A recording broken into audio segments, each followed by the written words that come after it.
सावरनी बंसी कन्हैया तेरी बंसी बजने से राधा कवीशा तो मीरा कवीशा राधा कवीशा तो मीरा कवीशा राधा कवीशा तो मीरा कवीशा राधा जो अग्निर अजायत भगवान की पापियों को पाप से है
पावन पुनीत पापों को मिटाने वाला हरि दर्शन कराने करनी ये दुख हरनी श्री मधुसूदन की आरती बिगड़ी को बनाने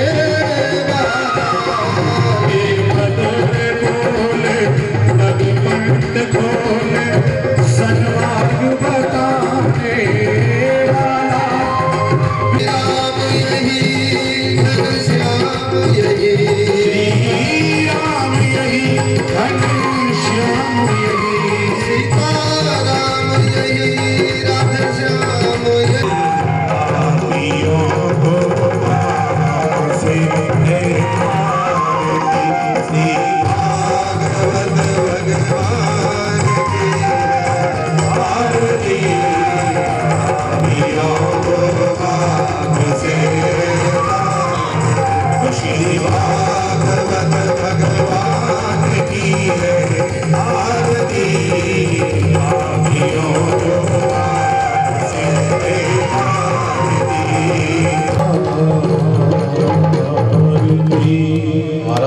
तदुचन्द्रमाः तदेव शुक्रस्तद्ब्रह्मः तापस्य प्रजापतिः।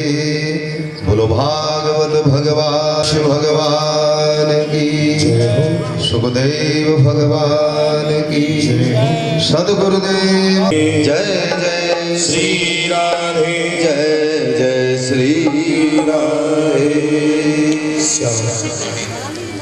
सभी लोग अपने अपने पूज्य गुरु जी को चराचरं तत्पदं पीताम्बरा गरुडबिम्बफलाधरोष्ठा गुरुदेवमहं न जाने ध्येयं सदा परिभवग्नमभीष्टदोहम्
अमृतम मधुरम शमितम मधुरम की मधुरा सलिलम मधुरम कलकम मधुरम मधुरम कलकम मधुरम मधुरा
जन्म जन्म तक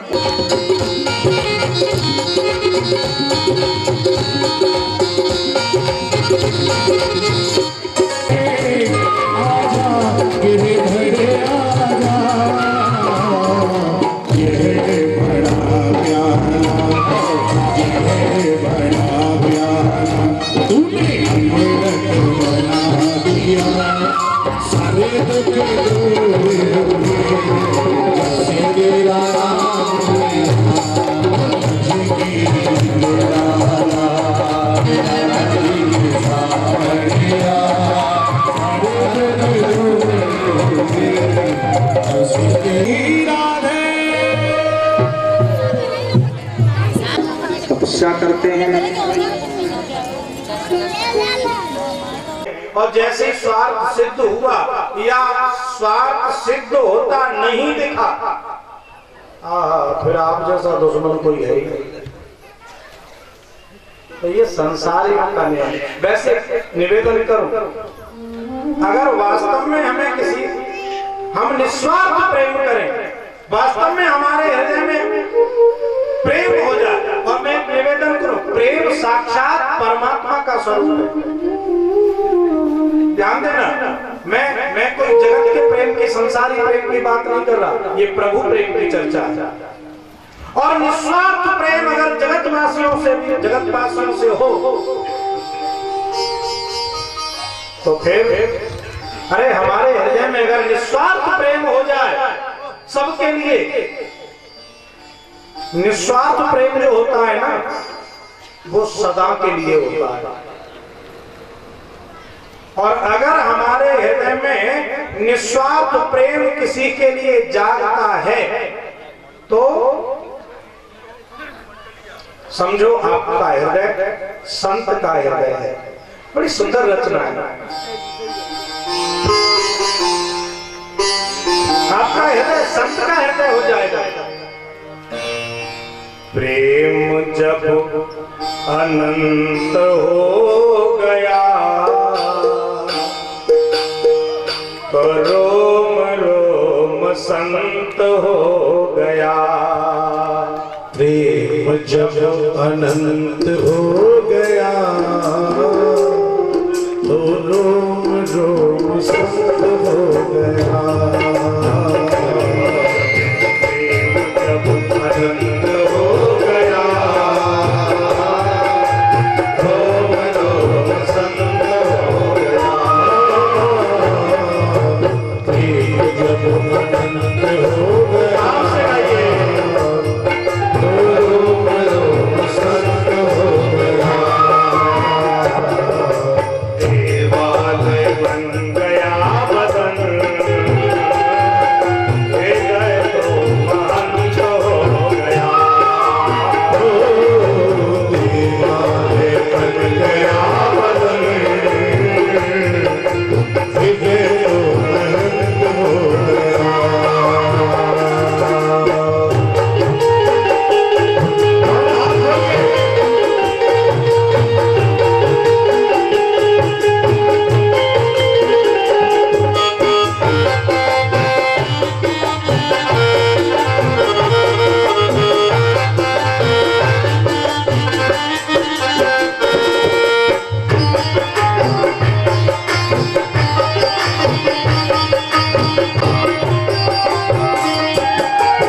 छाई हरियाली समस्त लोग छाई हरियाली समस्त लोग छाई हरियाली समस्त लोग छाई हरियाली समस्त लोग में।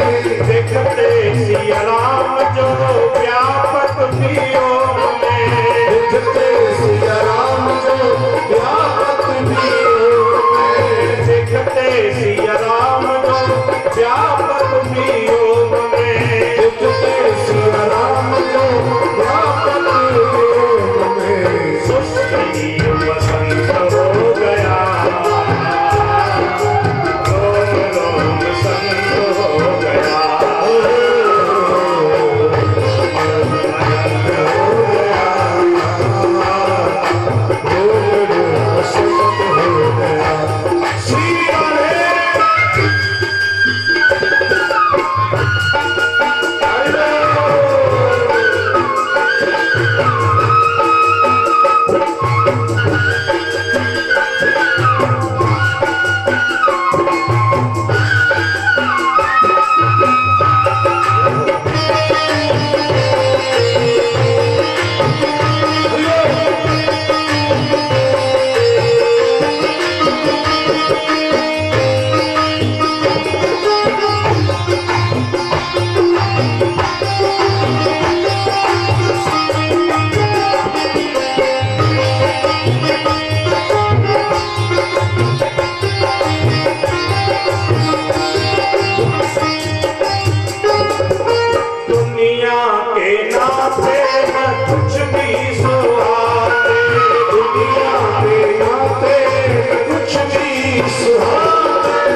निस्वार्थ प्रेम हो, जन जन से प्रेम हो, तो फिर देवालय बन गया बदन। फिर आपका शरीर कोई साधारण शरीर नहीं, ये प्रभु का मंदिर है। ये परमात्मा ने कितनी कृपा करके हमें ये मानव शरीर दिया है, तो है तो ये प्रभु का मंदिर, लेकिन इस छल कपट ईर्ष्या द्वेष के कारण हमने पता नहीं जाना था कहां जा रहे हैं, भटक रहे हैं। तो हमें निस्वार्थ प्रेम हो।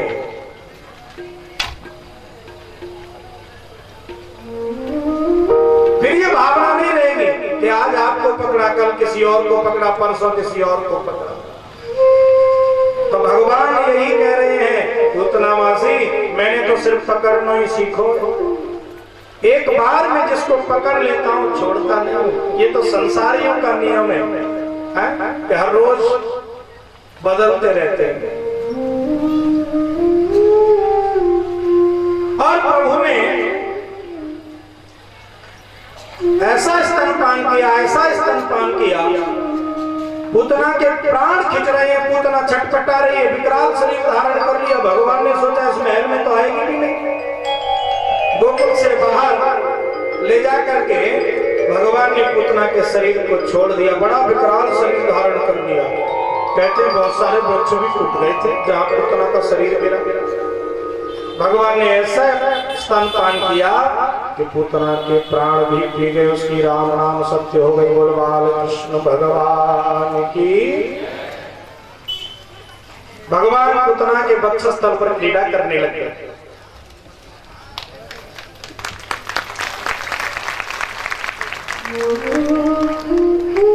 मैया यशोदा ने देखा ऐसी घटना घट गई। मैया यशोदा दौड़ी दौड़ी गई नगर के बाहर।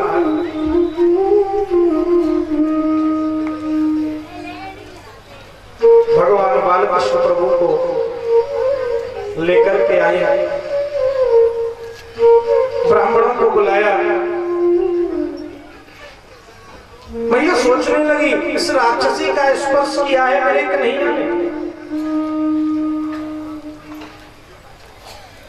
गौमूत्र से स्नान कराया,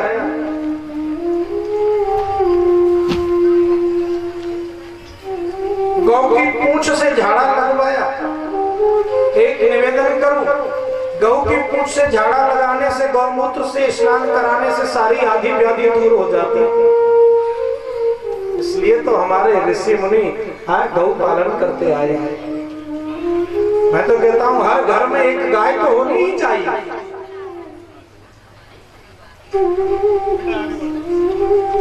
विचार करें, अगर हम सब लोग एक एक गाय का पालन करने का संकल्प लें,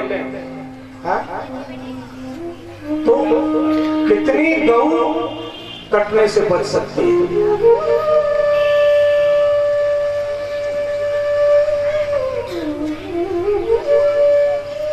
किसी के पास कोई समस्या होती है, कोई स्थान में अब स्थान नहीं है, छोटे से घर में रहते हैं, गाय को कहाँ रखेंगे, थोड़ी व्यवस्था लगती है।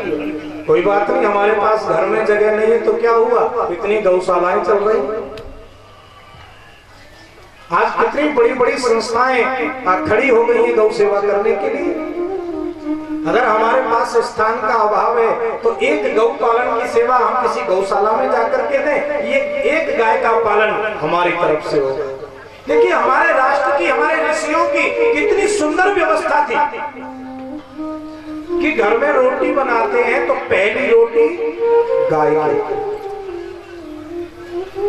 आज भी माताएं निकालती हैं। मैं देखता हूं हर घर में हमारे यहाँ पहली रोटी गाय के लिए निकाली जाती है। बहुत अच्छी बात है, निकलनी ही चाहिए। लेकिन कह दूं अपने मन की बात, एक बात का बहुत दुख है मुझे। माताएं घर में गाय की रोटी निकालती तो हैं। एक दिन मैं निकल रहा था एक गली से, गोबर चौकी से वो कबाड़ा खरीदने वाले आते हैं ना, मैं देख रहा था एक ठेल पे वो माता कुछ बेच रही थी आटे की भूसी भूसी जाने क्या क्या, जिस समय वो गाय की रोटी भी तौल के बेची जा रही थी। मुझे बड़ा कष्ट हुआ, क्या हो गया हमारे देश में, क्या होता जा रहा है हमारी संस्कृति को। अरे ये धर्म हमारी माताओं के ऊपर टिका हुआ है। पहली रोटी बड़ी श्रद्धा से हम गाय के लिए निकालते हैं, उस रोटी को भी बेचे खा रहे हैं हम। कितने शर्म की बात है। इतना कष्ट होना चाहिए इस बात को सुन के। हम इतने गिर गए। अरे हमारा राष्ट्र इतनी उन्नति कर रहा है, धन की कोई कमी नहीं है। मुझे नहीं लगता कि हमारा राष्ट्र गरीब है।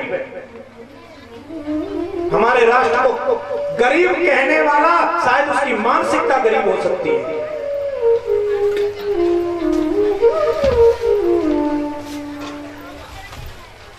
लेकिन मुझे लगता है हमारे विचारों में जरूर गरीबी आती जा रही है। पहली रोटी गाय की हम निकालते हैं बड़ी श्रद्धा से और उसको बेच देते हैं। विशेष ध्यान रखें इस बात का। गऊ की रोटी हमने निकाली है, वो गाय को ही जाए।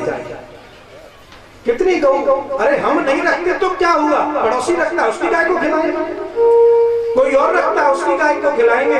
पहली रोटी गौ माता की निकले और वो गौ माता को ही पहुंचे, नहीं तो मत निकालो। कोई मेरे जैसा और निकलेगा उस गली से जहां रोटी बेची जा रही होगी, बहुत कष्ट होगा उसे। इसलिए बहुत ध्यान दें। अब आप सोचें, किसी को लगता होगा कि नहीं हमारी तो पूरी कॉलोनी में गाय रहती नहीं है, अब हम कहां जाएं रोजाना रोटी देने के लिए। तो मैं तो निवेदन करना चाहूंगा ऐसे भाई बहनों से, नहीं रोजाना रोटी दे पाते हैं, आप नियम बना लीजिए कि किसी गौशाला में हम एक रोटी के पैसे हर रोज पहुंचा देंगे। अगर एक रोटी हमारी 1 रुपए की, केवल सुनने के लिए नहीं, हर कथा से हमें कोई न कोई नियम अपने जीवन में अपनाना चाहिए, तभी कथा सुनना सार्थक होता है। वृंदावन बिहारी लाल मेरो राधा, 2 मिनट मेरो राधा रमण गिरधारी, गिरधारी श्याम बनवारे। मेरो राधा रमण गिरधारी श्याम बनवारी। मेरो राधा रमण गिरधारी,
करूंगा। हम सब ये संकल्प लें कि हम कुछ करें न करें, गौ सेवा जरूर करेंगे।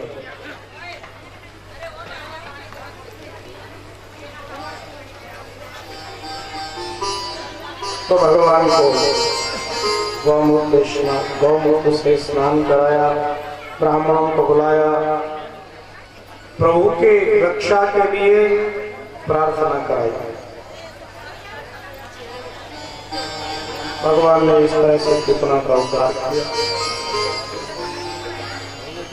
नंद बाबा आए, रास्ते में कितना के शरीर को पड़ा हुआ देखा।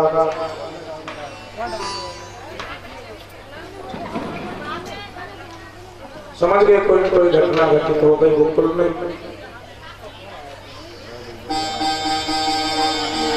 अंदर के सारा वृत्तांत पता चला। पुतना का के शरीर का संस्कार कराया। पुतना के बारे में वर्णन आता है गर्ग संहिता में। बले परम भक्तस्य सुतायै वामनोहरि मनोरथस्तु ते भूयात् मनस्यापि वरं ददौ। ये पूतना पूर्व जन्म में राजा बलि की कन्या थी और इसका नाम था रत्नमाला। जब भगवान वामन बलि के यज्ञशाला में गए, बड़ा सुंदर स्वरूप था भगवान वामन का। रत्नमाला देख करके बड़ी प्रसन्न हुई, मन में सोचने लगी, आहा ऐसा बालक मिलता मैं उसको अपना स्तनपान कराता। अब भगवान तो सबके मन की जानने वाले हैं। भगवान तुरंत रत्नमाला का भाव समझ गए। भगवान अंतर्यामी है ना, आपके अंदर क्या चल रहा है क्या नहीं चल रहा है सब जानते हैं। एक और निवेदन करूं, अच्छा है कि पड़ोसी नहीं जानता हम क्या सोच रहे हैं उसके बारे में। नहीं तो ये मन इतना खोटा खोटा सोचता है, खासकर पड़ोसी के लिए। राम राम, मगर उसे पता चले ना रोज महाभारत हो। लेकिन भगवान को देखो कितने कृपालु हैं। हम कितना अच्छा सोच रहे हैं, कितना बुरा सोच रहे हैं, प्रभु सब जानते हैं, लेकिन फिर भी सब माफ करते रहते हैं। रत्नमाला ने सोचा अगर ऐसा सुंदर बालक मिलता मैं अपना स्तनपान कराता। भगवान ने मन से ही आशीर्वाद दे दिया, जाओ रत्नमाला तुम्हारी इच्छा जो अवश्य पूर्ण होगी। बापा भगवान वामन ने 3 पैर पृथ्वी मांगी, 2 ही पैर में सब कुछ ले लिया, तीसरे पैर के लिए कोई जगह नहीं बची। रत्नमाला सोचने लगी, अरे राम राम, मैं सोच रही थी ऐसे बालक को दूध पिलाना। दूध? ऐसे बालक को तो जहर पिलाना चाहिए। अब भगवान ने दूध पीने की बात समझी तो जहर की भी तो समझनी पड़ेगी ना। भगवान बोले कोई बात नहीं रत्नमाला, है तो कठिनाई लेकिन तेरी ये भी इच्छा जरूर पूरी होगी। कहते हैं वही राजा बलि की कन्या रत्नमाला यहाँ आकर के पुतना बनी और आज भगवान ने उसकी दोनों इच्छाएं पूर्ण कर दी। थोड़ा सा विचार करें इसका आध्यात्मिक भाव क्या है। पुतना कौन है? कहते हैं अविद्या पुतना नारी। अविद्या है पुतना। और ये कब आई गोकुल में? जब नंद बाबा मथुरा चले गए कंस को टैक्स देने के लिए। कंस कौन है? काम। नंद माने आनंद, यानी ये जीव जब इंद्रियों का टैक्स देने के लिए, काम का टैक्स देने के लिए चला जाता है तो अविद्या नाम की पूतना 14 स्थानों से हमारे इस गोकुल रूपी शरीर में प्रवेश कर जाता है। ये 14 स्थान कौन से? चतुर्दशी के दिन आई ना पूतना। 5 ज्ञानेंद्रियां, 5 कर्मेंद्रियां, मन, बुद्धि, चित्त, अहंकार। इन 14 स्थानों से हमारे शरीर में ये अविद्या नाम की पूतना प्रवेश कर जाता है। अच्छा विष लगा के आई, अविद्या तो विषयों की तरफ खींचती है, तो विषय तो विष का ही रूप है। लेकिन गोविंद की कृपा होती है तो गोविंद इस अविद्या नाम की पुतना को इसका उद्धार कर देते हैं, इसको मार देते हैं। तो हम सब गोविंद के आश्रित हो जाएं तो फिर ये अविद्या नाम की पुतना हमारा कुछ बिगाड़ नहीं सकेगी। इसके पश्चात भगवान बालकृष्ण के पास सक्टासुर नाम का दैत्य भेजा कृष्ण ने। सक्टासुर का वायवी शरीर है। नंद भवन में भगवान कृष्ण के जन्म नक्षत्र के उपलक्ष्य में उत्सव मनाया जा रहा है। मैया यशोदा ने भगवान बालकृष्ण प्रभु को एक पालने में सकट के नीचे सुला दिया। सकट कहते हैं बैलगाड़ी। ब्रजवासी बैलगाड़ी रखते हैं, आंगन में बैलगाड़ी खड़ी है, उस गाड़ी के नीचे पालने में कन्हैया सो रहे। मैया यशोदा उत्सव की तैयारी में है। बहुत सारी गोपियां आई उत्सव में भाग लेने के लिए। इधर में मौका देख करके सक्टासुर आया, वायवी शरीर तो था ही, उस गाड़ी में प्रवेश कर गया। वो सोच रहा है इस गाड़ी के नीचे ही दबा के इस बालक की हत्या कर दूंगा। गाड़ी के पहिए धीरे धीरे नीचे की तरफ आने लगे, वो दबाने लगे, कन्हैया रोने लगे। मैया यशोदा तो आगंतुकों के स्वागत सत्कार में इतनी व्यस्त है कि कन्हैया का ध्यान नहीं है। इधर में गोपियां आती हैं और उन्होंने ढोलक लेकर के बजाते हुए जो नाचना गाना शुरू किया। फिर कन्हैया की याद किसे?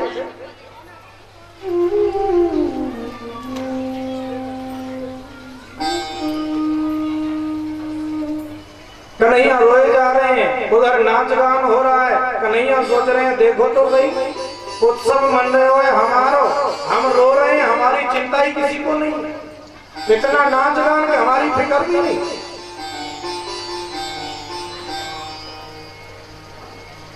पलना में ललना झुलावे यशोदा मैया, पलना में ललना, पलना में ललना झुलावे यशोदा मैया, पलना में ललना झुलावे यशोदा मैया, पलना में ललना, पलना में ललना झुलावे यशोदा मैया, पलना में ललना, ललना झुलावे पलना हिलावे, ललना झुलावे पलना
बहू तो जावे बाबा नंद को बुलावे, बहू तो जावे बाबा आला उठावे और गोदी में खिलावे, आला उठावे और गोदी में खिलावे।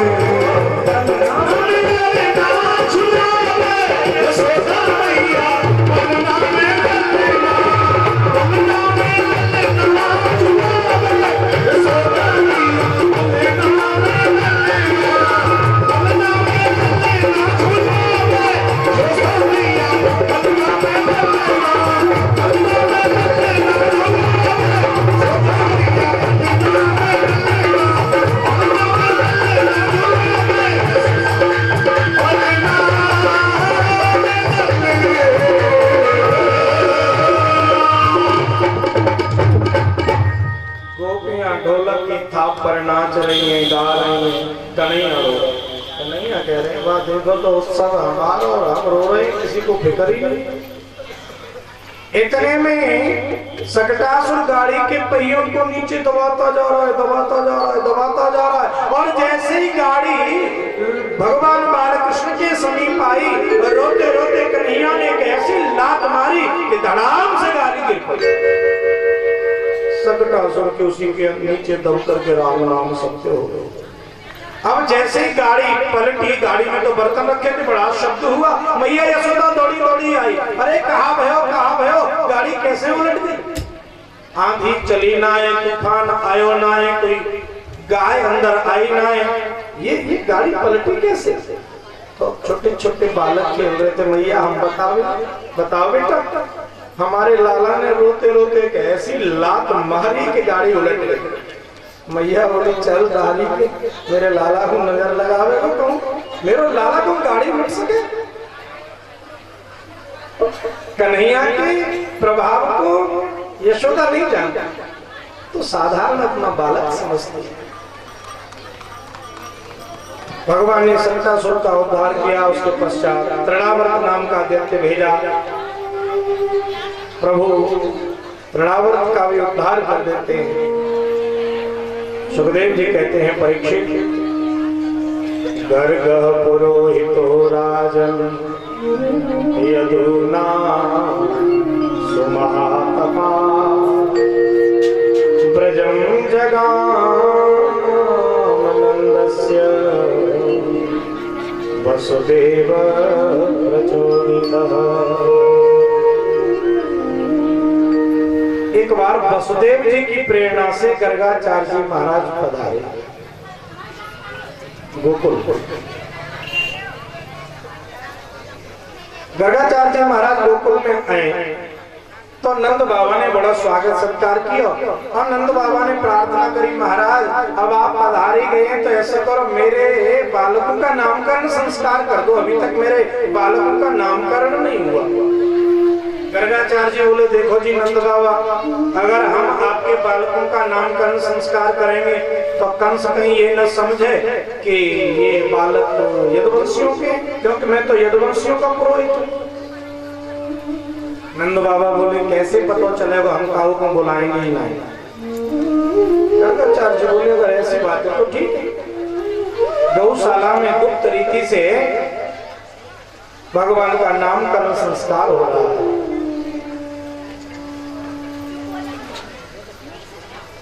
गर्गाचार्य जी महाराज नामकरण संस्कार करने के लिए बैठे। रोहिणी और यशोदा दोनों बालकों को गोदी में लेकर के आती हैं। तो रोहिणी और यशोदा ने आपस में चर्चा करी, अरे बहन देख, ये बाबा जी आयो है नामकरण संस्कार करवे, जरा देख तो ले, आगे परीक्षा तो ले लें, इससे ज्योतिष के बारे में भी कुछ पता है कि कैसे परीक्षा लोग। ऐसा करो, मेरे बेटे को तुम गोद में ले लो, तुम्हारे को हम गोद में ले लेंगे, अगर कुछ जानता होगा तो पता लग जाएगा, नहीं जानता होगा तो फिर कोई बात ही नहीं, परीक्षा तो हो जाएगी। अजी अदला बदली बालकों की करके गए, और जैसे ही नामकरण संस्कार करने के लिए बैठे गर्गाचार्य जी, तो यशोदा मैया की गोदी में तो बलराम जी लगे भाई। यशोदा जी ने कहा पहले मेरे बेटे का नामकरण करो। गर्गाचार्य जी बोले देवी जी अयम हिरोहिणी पुत्रो रमयन सुहृदो गुणै आख्यास्ते राम इति बलाधिक्या बलम विदुः। पहली बात तो ये देवी जी आपकी गोदी में जो पुत्र है वो आपका नहीं है, ये तो रोहिणी नंदन है, रोहिणी का बेटा है। इसका नाम राम है। बलाधिक्यात् बलम विदुः, बल की अधिकता होने के कारण इसको बलराम कहेंगे। माताएं सोची बाबा जी है तो जानता, इसे तो पता चल गया।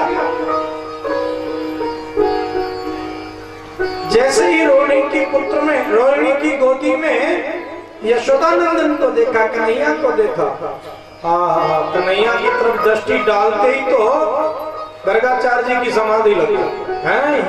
ये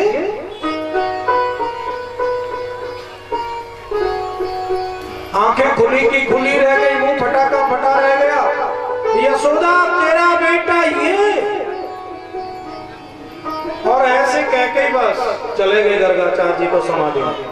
अब गर्गाचार्य जी चले गए समाधि में, माताओं को तो चिंता हो। अब आप ही सोचो, आंखें खुली की खुली रह जाए, मुंह फटा का फटा रह जाए, श्वास भी अवरुद्ध हो जाए तो सामने वाले को चिंता तो हो ही जाएगी।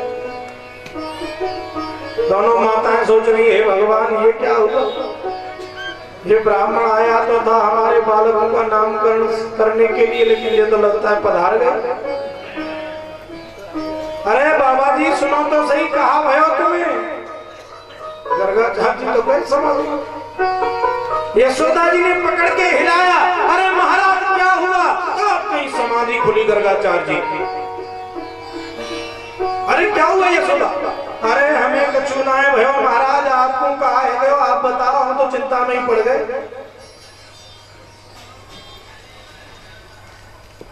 गर्गाचार्य जी बोले यशोदा, यशोदा तेरा लाला साधारण लाला नहीं है, तेरा लाला तो साक्षात। अब आगे कुछ कहना ही चाह रहे हैं, भगवान ने सारा कर दिया। नहीं नहीं गड़बड़ हो जाएगा, बता मत देना कि मैं भगवान हूं। जानते हैं क्यों? क्योंकि कन्हैया को पता है भगवान बनने में बहुत घाटा है। कैसे घाटा है? बड़ा बनने में बहुत घाटा है।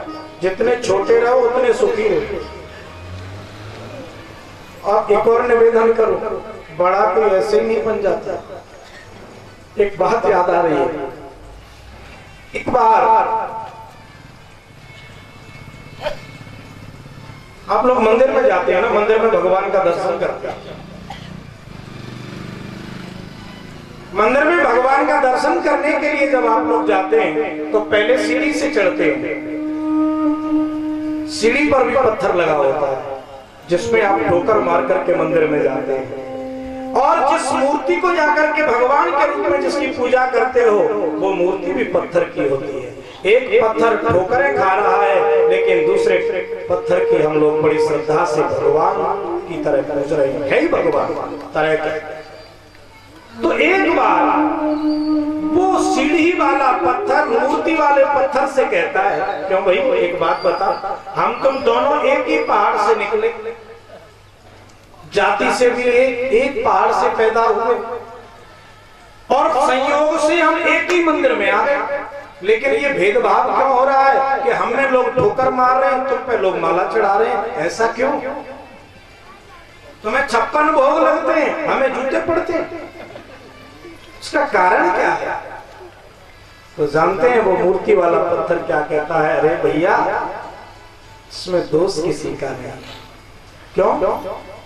देख, जिस समय हम तुम दोनों पत्थर से निकाले गए, जब हम तुम दोनों पहाड़ से निकाले गए, और शिल्पकार ने, मूर्ति बनाने वाले ने ठोकर मारी।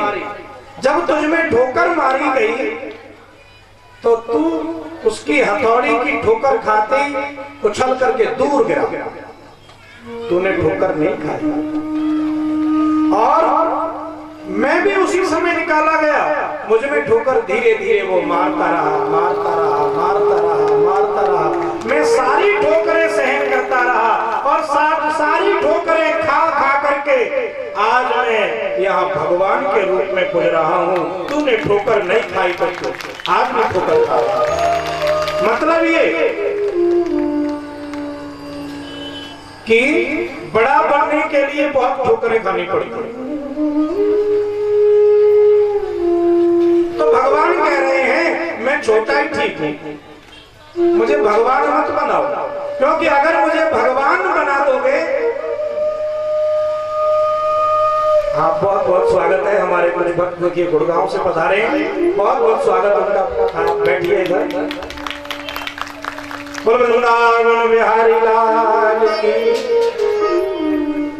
भगवान की कितनी कृपा है कि इस पावन यज्ञ में भाग लेने के लिए कितनी दूर दूर से लोग चल के आ रहे हैं। ये हमारा परम सौभाग्य है और आप सभी को बहुत बहुत स्वागत है गुरुकुल परिवार की ओर से।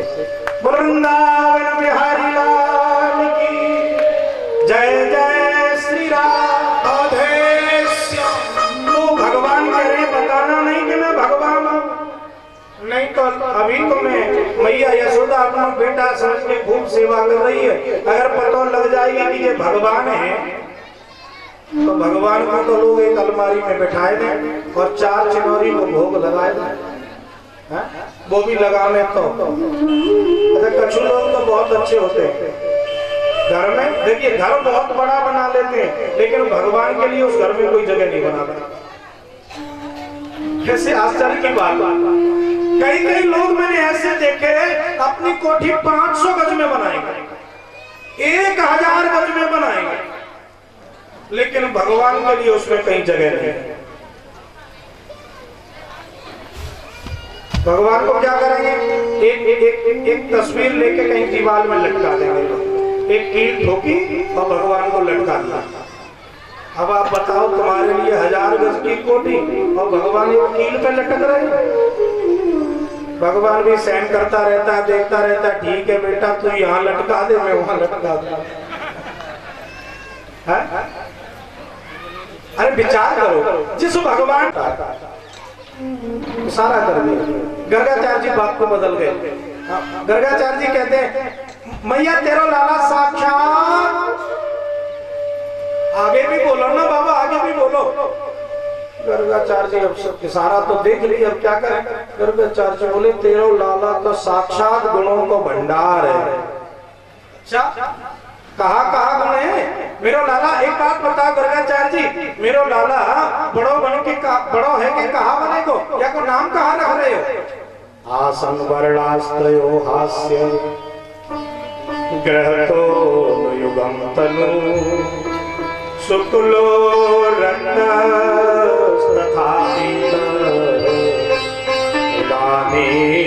कृष्णता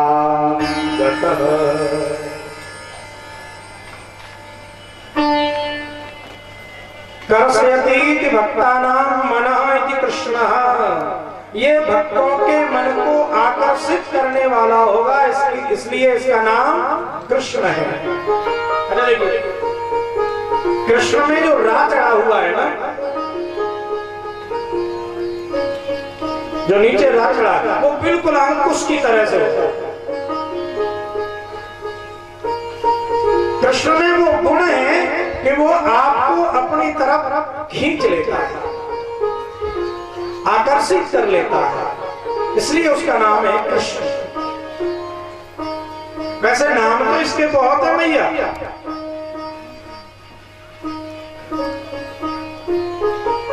मैया बोली कि बाबा टेढ़ो सा नाम लग रहा हो, कुछ सीधो साधो सा नाम रख देते तो ठीक थी। मैया वैसे तो तू चाहे जो कुछ पहले जाके तो अनेकों नाम है। अच्छा बाबा तुम सीधे सीधे ये बताओ कि ये बड़ा होकर के क्या बनेगा? गर्गाचार्य जी कहते हैं मैया मैं देख रहा हूं तेरे बालक के हस्तरेखा पढ़ रहा हूँ, तेरो लाला तो बड़ो है कि बहुत बड़ो चोर बोले। क्या बोली? क्या बोलेगा? हाँ मैं बिल्कुल सच कह रहा हूँ भैया, तेरा लाला तो गुणों को भंडार है और बहुत बड़ा चोर बनेगा। हे भगवान, काहे की चोरी करेगा जी? अब एक चोरी थोड़ा ही ना करेगा भैया जो मैं बताऊं। ब्रजे बसंतम नवनीत चौरम गोपांगनाना यदुकूल चौरम अनेक जन्मा जित पाप चौरम चौराग्रगण्यम गुरु संतमानि।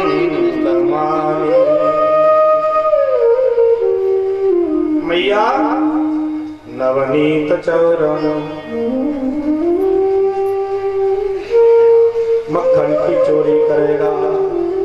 और एक चोरी नहीं, गोपांगना नाम यदुकूल चौरम, गोपियों के वस्त्रों को चुराएगा। इतना ही नहीं, अनेक जन्मार्जित पाप चौरम, भक्तों के अनेक जन्मों के पापों को चुराएगा। हरत जीवानाम पापम इति हरि, जीवों के पापों को हरेगा, इसलिए इसका नाम हरि होगा। हरत गोपीनाम चित्तम वित्तम इति हरि, गोपियों के चित्त को चुराएगा, वित्त को चुराएगा, इसलिए हरि होगा। हरत जीवानाम पापम, वैसे भी भगवान जीवों के पापों को तो हरते ही है। भगवान का तो नियम है, भगवान तो खुद कह रहे हैं। तुलसी जी ने कहा है ना, सन्मुख होई जीव मोहि जवहि जन्म कोटि अघ नासहि सबहि। सन्मुख होई जीव मोहि जवहि जन्म कोटि अघ नासहि सबहि। सन्मुख होई जीव मोहि जवहि, सन्मुख होई जीव मोहि जवहि जन्म कोटि अघ नासहि सबहि। जन्म कोटि अघ नासहि सबहि। प्रभु का नियम है, भगवान स्वयं कहते हैं सन्मुख होई जीव मोहि जवहि जन्म कोटि अघ नासहि सबहि। करोड़ों जन्मों के पापों को नष्ट कर देते हैं प्रभु। इसलिए गर्गाचार्य जी कह रहे हैं, ये अनेक जन्मार्जित पाप चौरम हरत जीवानाम पापम इति हरि। अनेक नाम। गर्गाचार्य जी ने नामकरण संस्कार किया। अब नामकरण तो हो गया, मैया यशोदा निवेदन करती है महाराज भोजन खाओ। गर्गाचार्य जी को नियम है, स्वयं पाती अपने आप बना के खाते हैं। सामग्री दे दी गई, गर्गाचार्य जी ने खीर पकाई। गर्गाचार्य जी का एक नियम है, पहले भगवान को भोग लगाओ, बाद में प्रसाद समझ के खाओ। आपको भी निवेदन करें, बिना भगवान को भोग लगाए नहीं खाना चाहिए। कहते हैं जो भगवान का भोग लगाए बगैर खाता है वो अपना पाप खाता है। इसलिए पहले भगवान को निवेदित करें। और तुलसी जी ने कहा है कि जो भगवान को निवेदित करके भोजन करता है प्रभु उसके हृदय में निवास करते हैं। तुम ही निवेदित भोजन करही, तुम ही निवेदित भोजन करही, प्रभु प्रसाद भगत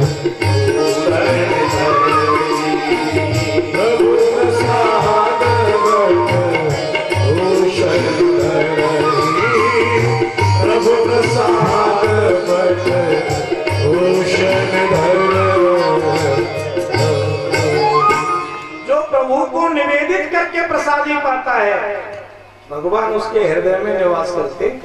इसलिए प्रभु का भोग लगाए बगैर खाना ही नहीं चाहिए, पहले प्रभु को निवेदित करें। गर्गाचार्य जी भगवान का भोग लगाए। अच्छा, अब आप सोचते होंगे भोग तो हम लगाते हैं, भगवान खाते ही नहीं है, क्या करेंगे लगाए। अच्छा, आप जानते हैं भगवान क्यों नहीं खाते? भगवान को भी पता है खाता नहीं हो तो दिखाता भी नहीं।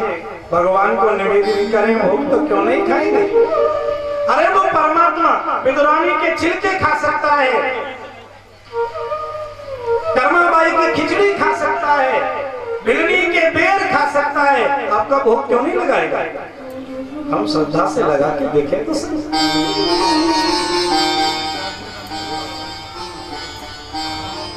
गर्गाचार्य जी ने प्रभु को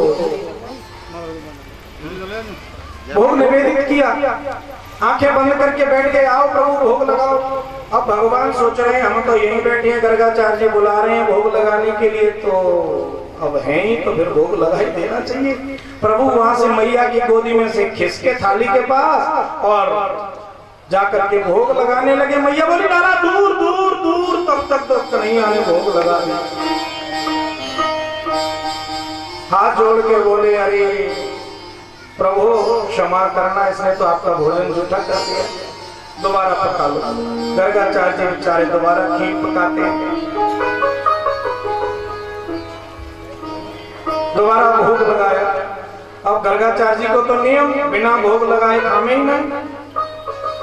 अब इस बार तो गर्गाचार्य जी ने जैसे ही भोग लगाया, मैया यशोदा ने हाथ पकड़ रखो, कन्हैया को फिर नहीं झूठी कर दे थाली। अब कन्हैया सोच रहे हैं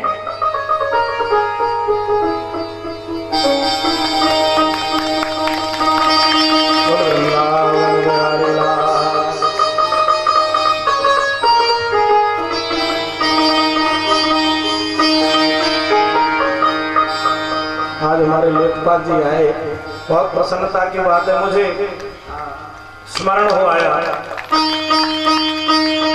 हमारे चौधरी साहब ने बड़ा विशाल यज्ञ कराया था टुंडला में, पचोखरा का 108 कुंडी यज्ञ और भागवत सप्ताह का था और रासलीला 24 घंटे का प्रोग्राम था वो।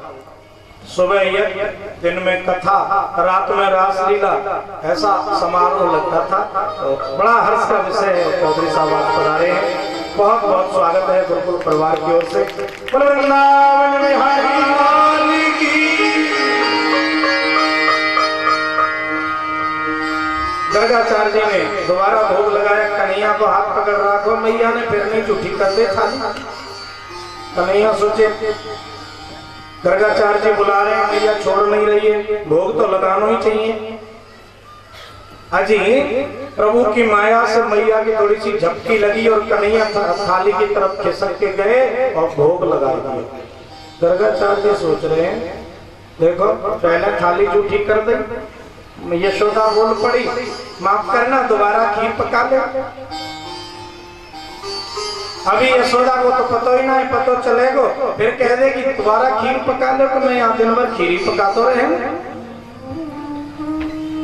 प्रभु सोचने लगे, गर्गाचार्य जी परेशान हो रहे हैं और जी प्रभु ने अपने चतुर्भुज स्वरूप का दर्शन दे दिया। जैसे ही चतुर्भुज रूप में प्रभु आए, गर्गाचार्य जी चरणों में गिर पड़े। भगवान बोले महाराज आप ही तो बुलाते हैं भोग लगाने के लिए, जब भोग लगा लेता हूँ तो परेशान क्यों हो जाते हैं?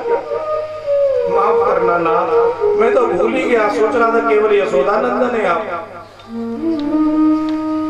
प्रभु अपने बाल रूप में आए, मैया की आंख खुली, देखा लाला थाली के पास है, लाला दूर दूर दूर। गर्गाचार्य जी बोले कोई बात नहीं मैया, तू भी प्रसाद पहले थोड़ा सा।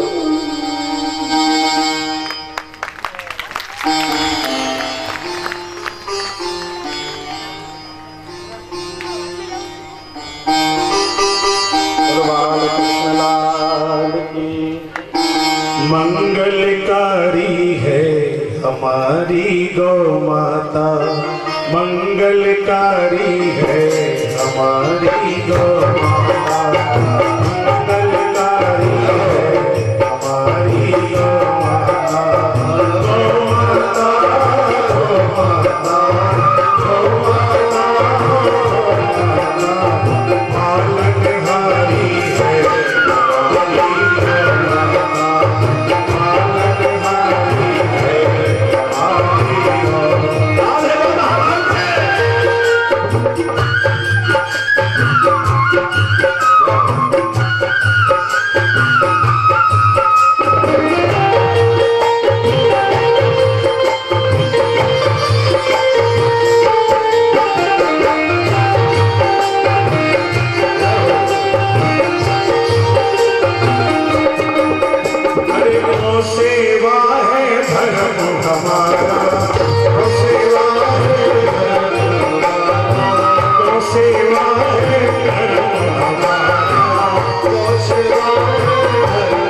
जय जय श्री राधे।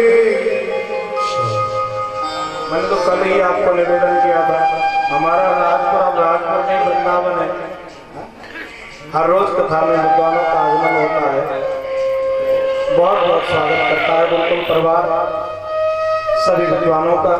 हमारे सुनील शास्त्री जी पधारे कथा में, रणवीर आचार्य जी और हमारे आचार्य जी, अन्य भी आचार्य हमारे प्रतिदिन कथा में आ रहे हैं। ये बहुत ही प्रसन्नता का विषय है, बहुत बहुत स्वागत है गुरुकुल परिवार की ओर से आप सभी का। गर्गाचार्य जी महाराज ने प्रभु के चतुर्भुज स्वरूप का दर्शन किया, प्रसाद ग्रहण किया और प्रस्थान कर जाते हैं। सुखदेव जी कहते हैं, परीक्षित काले नाल पे नराजर से राम कृष्ण गोकुले अग्रष्ट जान रे पदवे विचित्र मथुरंजसा। धीरे धीरे बालक बड़े होने लगे, घुटनों के बल चले और कुछ दिन में तो दौड़ने लगे प्रसिद्ध गलियों में। कभी गौशाला में जाते हैं, कभी यमुना की तरफ जाते हैं, कभी अग्नि की तरफ जाते हैं। मैया यशोदा हमेशा पीछे पीछे दौड़ती रहती है।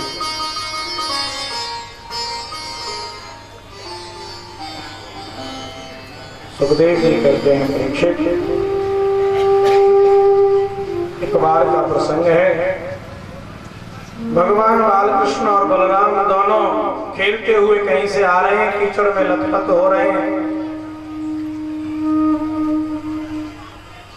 किलकारी मारते हुए घर में घुसे। मैया यशोदा ने देखो, पंकाभिषिक्त सकला वैभवं विलोक्य दामोदरं वदति कोपबलात् यशोदा। जैसे किलकारी भर के अंदर आए, मैया क्रोध में आ गई और गुस्से में आके कहती है, खेलत रार मचावत धावत कूदत कृष्ण सखा संग भैया। श्री यमुना तट पंक मिलोटे बन्यो अति अद्भुत नंद को छैया। कीच सन्यो किल क्यों हंस के लख के कर कोप कहे मैया। मैं अब जाने सुमान गई गत जन्म को सूकर है तू कन्हैया। गत जन्म को सूकर है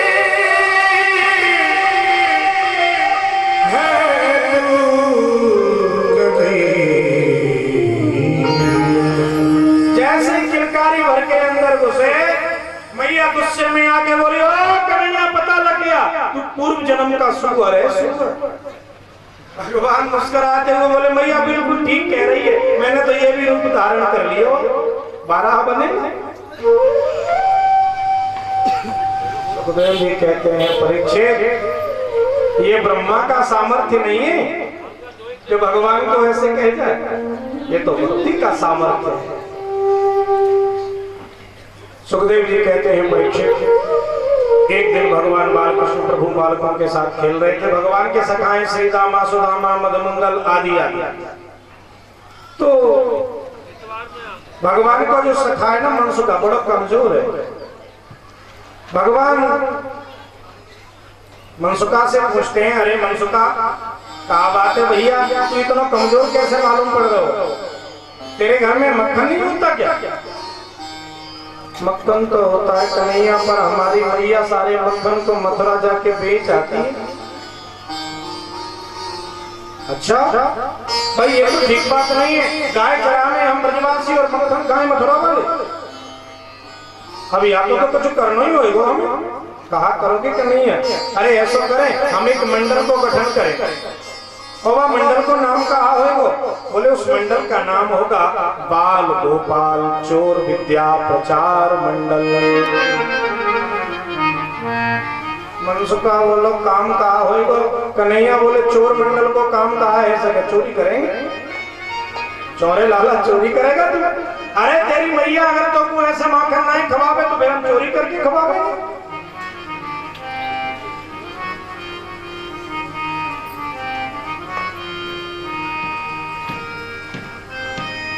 मंडल का गठन हो गया, सर्वसम्मति से कन्हैया को ही मंडल का अध्यक्ष चुन लिया और पूरा संविधान तैयार किया, जिसके घर जाएंगे चोरी करने के लिए उसका बालक साथ में हो। आज मनसुखा के घर से श्री गणेश करने के लिए गए, दोपहर का समय है, मनसुखा साथ में है, दरवाजे पे भगवान पहुंच गए ग्वाल मंडली को।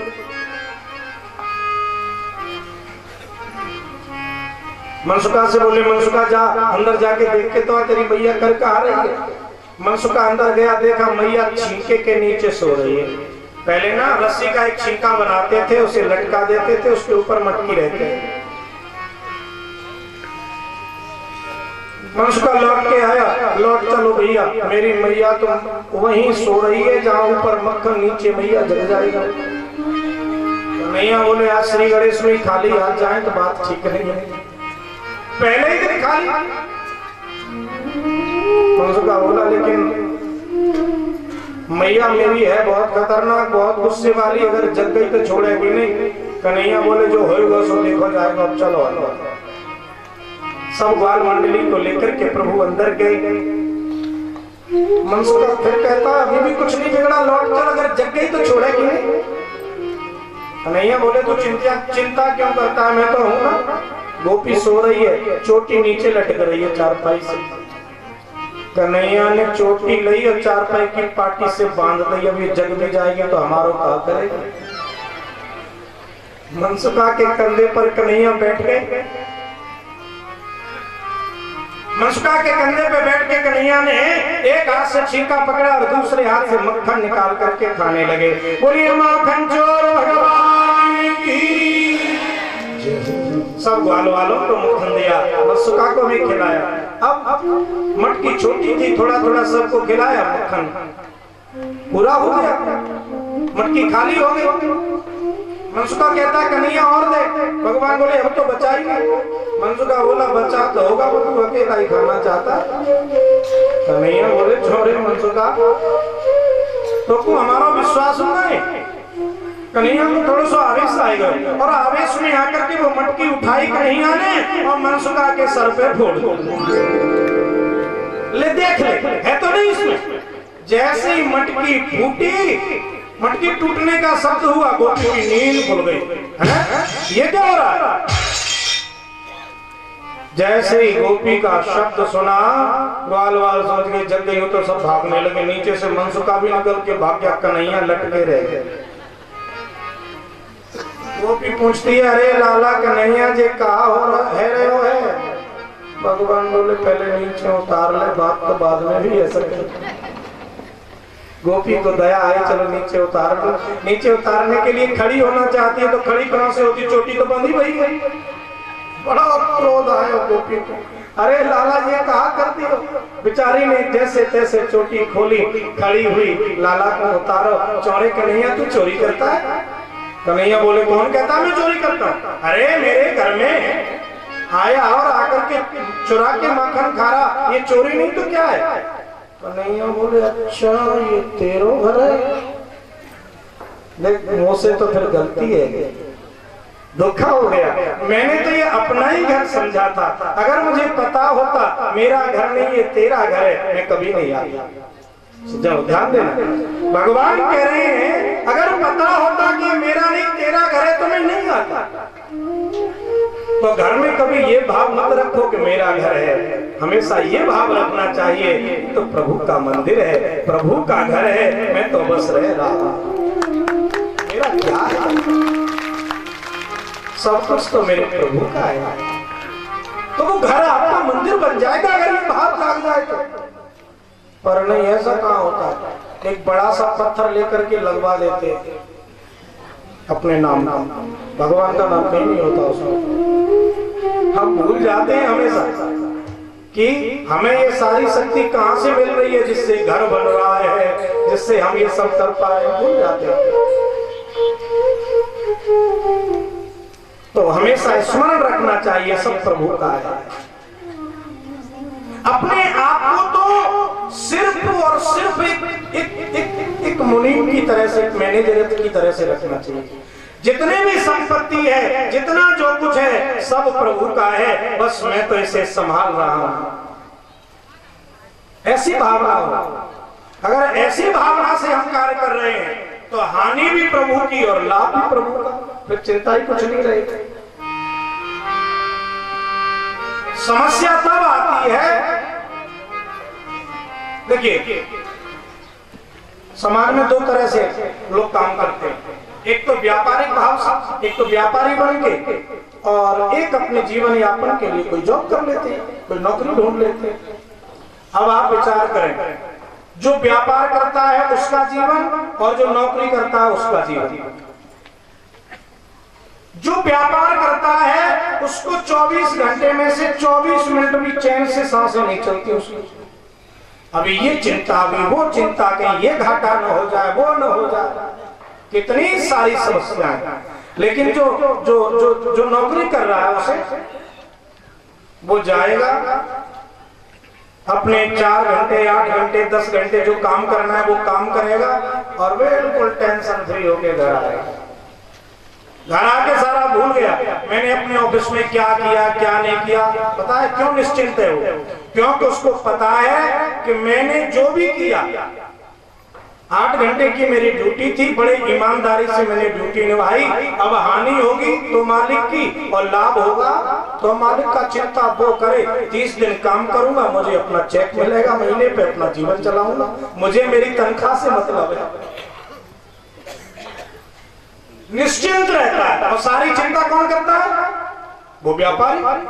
उसको चिंता करनी है आपको कहां से सैलरी देगा, जितने लोग काम कर रहे हैं कहां से व्यवस्था बनाएगा, वो सारी चिंता वो करता है। हम भी अपने आप को सिर्फ और सिर्फ परमात्मा के यहाँ अपने आप को एक नौकर मान लें। प्रभु मैं तो तेरा नौकर हूँ, जो काम तूने सौंपा है बस उसे करता जा रहा हूँ, मुझे तो सैलरी के रूप में तू देते रहना, जिससे मैं अपना जीवन यापन करता चलूं। अगर ये भाव रहेगा तो चिंता हो ही नहीं सकती। तो सारा कुछ करें, सब कुछ संभालें। मैं ये नहीं कह रहा हूं व्यापार मत करो, करना ही चाहिए, लेकिन उसको अपना समझ के नहीं, भगवान का समझ के करो। ये सारा भगवान का है, मैं तो सिर्फ एक मैनेजर की हैसियत से यहाँ बैठा हुआ हूँ, सब कुछ मैनेज कर रहा हूँ। अच्छा बुरा जो होगा सब प्रभु का है। गोविंद तेरी नौकरी है ये, और सबसे अच्छी है प्रभु की नौकरी। मेरे मालिक तेरी नौकरी सबसे अच्छी है, सबसे बड़ी। ओ मेरे मालिक तेरी नौकरी सबसे अच्छी है, सबसे ओ मेरे मालिक तेरी नौकरी सबसे अच्छी है, सबसे बड़ी।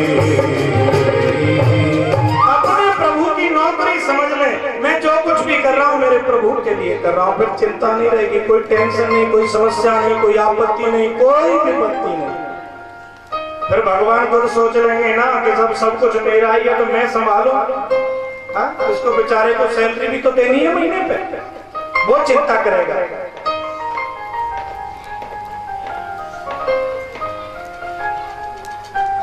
तो हमेशा ये भाव रखना चाहिए घर में कि प्रभु का घर है, मेरा नहीं।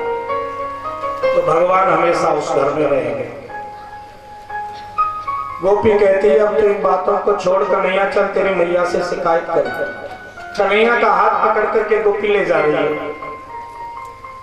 अब ब्रज में एक प्रथा है घूंघट की, गोपी ने घूंघट कर लिया, कन्हैया को हाथ पकड़ लिया, खींचती भाई ले जा रही है। पीछे से ग्वाल बाल ताली बजाते बजाते जा रहे हो, कन्हैया पकड़ा गया, कन्हैया पकड़ा गया। भगवान सोच रहे अच्छा मक्खन खाया, सबने पकड़े गए, हम ऊपर से हंसी उड़ा रहे।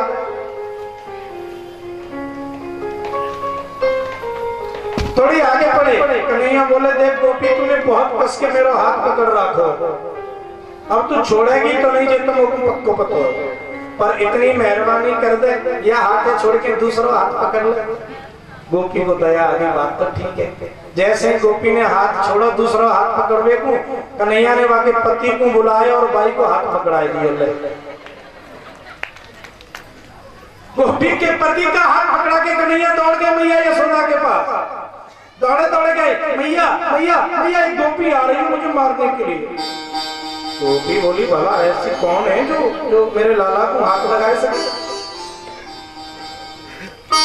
इतने में तो गोपी आ गई दरवाजे पे, अरे यशोदा देख तेरा लाला चोरी करना सीख गए और मैं आपको पकड़ के लाई हूं।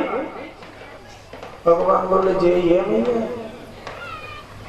मैया बोली अरे तू कौन कौन पकड़ लाई, मेरा लाला तो मेरी गोदी में बैठो भयो। अच्छा तेरा लाला तेरी गोदी में बैठा है तो फिर ये मेरे हाथ में कौन है, देखना। मैया यशोदा जाके देखती है, हे भगवान अपने पति को पकड़ के खड़ी है और मुंह से कह रही है तेरा लाला पकड़ना। घूंघट हटाए मैया यशोदा ने, जरा देख तो सही। गोपी ने देखा, सर पकड़ के बैठ गई। मैया मैं सौगंध में खा रही हूँ, तेरे लाला को रंगे हाथों पकड़ के ला रही थी, रास्ते में यानी कब अदला बदली कर गया पता ही नहीं चलता। अब तो भगवान घर घर में चोरी करें और घर घर से कन्हैया की शिकायत आने, और केवल घरों में ही चोरी नहीं करते। गोपियां मक्खन बेचने के लिए मथुरा जाती हैं, रास्ते में कन्हैया मिल जाते हैं, मक्खन मांगते हैं, दे दिया तो ठीक, नहीं तो मटकी तोड़ देते हैं। जब इस प्रकार से गोपियों की मटकी टूटती है, गोपियां मैया से शिकायत करने आ रही हैं, मैया तेरे लाला ने मेरी मटकी फोड़ी है। अरे मटकी फोड़ी रे यशोदा तेरे लाल ने, मटकी फोड़ी रे यशोदा तेरे लाल ने, मटकी फोड़ी रे, मटकी फोड़ी रे, मटकी फोड़ी रे, मटकी फोड़ी रे यशोदा तेरे लाल ने, मटकी फोड़ी रे।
ऐसी झकझोरी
मैया के पास शिकायत आवे, तेरे लाला ने मटकी तोड़ दई चोरी करे।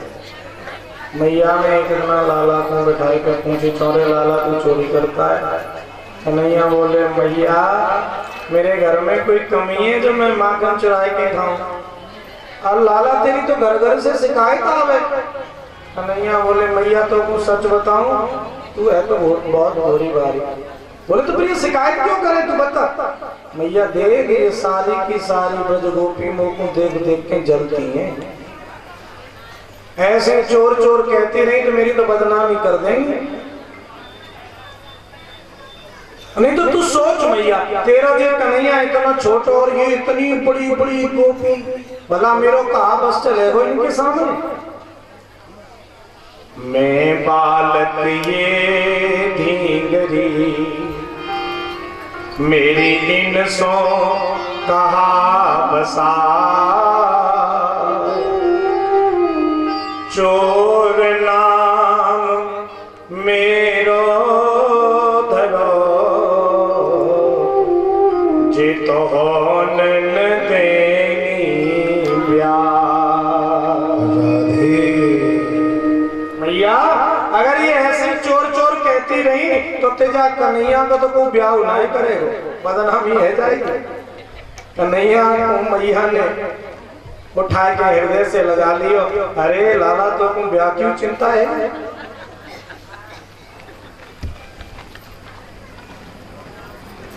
गोपियों से मैया कह देती, अरे गोपियों तुम्हारा जितना जितना मक्खन लिया हो दूना दूना ले जाओ, पर मेरे लाला से कछु मत कहो। भगवान माखन चोरी के द्वारा ब्रज गोपियों को आनंद प्रदान करते हैं। थोड़ा विचार करें, भगवान माखन चोरी क्यों करते हैं? कृष्ण कौन है? साक्षात परमात्मा। और गोपी कौन है? जीव। जब ये गोपी रूपी जीव कृष्ण रूपी परमात्मा को प्राप्त करना चाहता है अब ये मन बीच में बड़ा खटपट करता है, तो भगवान इस जीव के मन रूपी मक्खन को चुरा लेते हैं। और भगवान जब मन को चुरा ले ना, भगवान ही हमारे मन को ले ले, बस बन गया काम। फिर क्या है? ये मन ही तो है जो प्रभु के मिलने में बाधा डालता है। तो भगवान मन को खींच लेते हैं, मन को चुरा लेते हैं। और हमारा मन अगर गोविंद के पास पहुंच जाए फिर तो कृष्ण प्राप्ति हो ही गई। तो हम तो उस प्रभु से यही प्रार्थना करें, हे प्रभु जैसे ब्रज गोपियों के मक्खन को आपने चुराया, वैसे ही आप हमारे मन रूपी मक्खन को चुरा लें। हम हमेशा हमेशा के लिए आपके हो जाए।